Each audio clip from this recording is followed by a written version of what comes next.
Hello बच्चों, let's read this question. Question says A vector, B vector and C vector be three vectors having magnitudes 1, 1 and 2 respectively. If a vector cross product with a vector cross c vector plus b vector is equal to 0, then the acute angle between a vector and c vector is option A is pi by 6, option B is pi by 4, option C is pi by 3 and option D is 5 pi by 12. सबसे पहले हम discuss करेंगे अपना key concept, and key concept is magnitude of x vector cross product with y vector.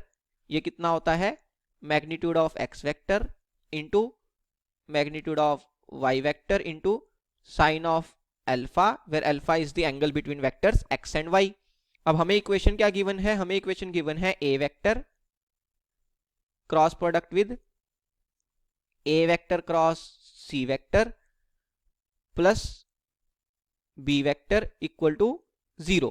अब यहां से a vector cross c vector को अगर मैं r वेक्टर लिखता हूं, सो r वेक्टर इज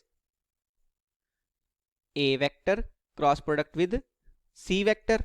अब हमें पता होना चाहिए कि किसी भी दो वेक्टर का जो क्रॉस प्रोडक्ट होगा वो उन दोनों वेक्टर्स के परपेंडिकुलर होगा. मींस जो r वेक्टर है, r vector is perpendicular, r vector is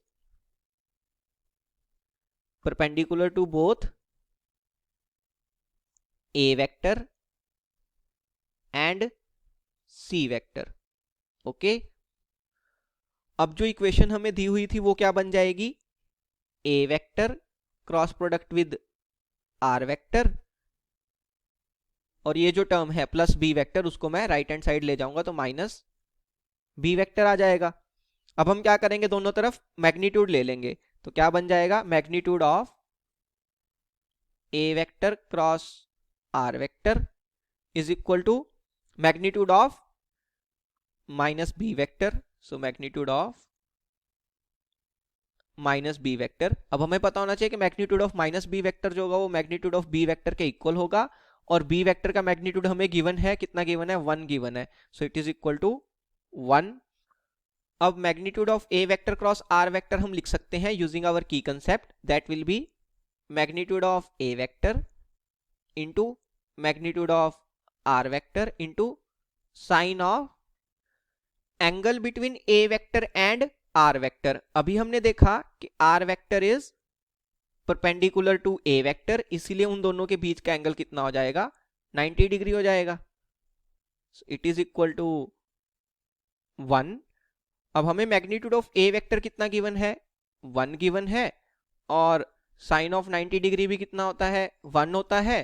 तो यहां से मेरे पास सिंपली क्या बच जाएगा? लेफ्ट हैंड साइड पे मैग्नीट्यूड ऑफ r वेक्टर बच जाएगा, because magnitude of a vector भी 1 हो गया, साइन ऑफ 90 डिग्री भी 1 हो गया. It is equal to 1. This means what is r vector? r vector is a cross c.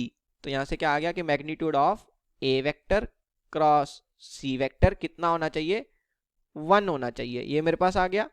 अब a vector cross c vector के मैग्नीट्यूड को भी मैं अपना की कंसेप्ट यूज करके लिख सकता हूं, that will be magnitude of a vector into magnitude of c vector into sine of angle between them, let's say वो अल्फा है, इक्वल टू 1. a वेक्टर का मैग्नीट्यूड 1 है, c वेक्टर का magnitude 2 है, तो 1 into 2 is 2. 2 times sine alpha equal to 1 आ जाएगा. This means sine alpha is 1/2. So sine alpha is 1/2. तो अल्फा कितना आ जाएगा? साइन अल्फा अगर 1/2 है तो alpha will be π/6.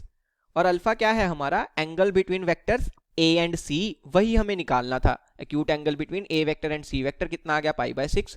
So a option is my final answer. Hope you understood it well. Best of luck. Thank you.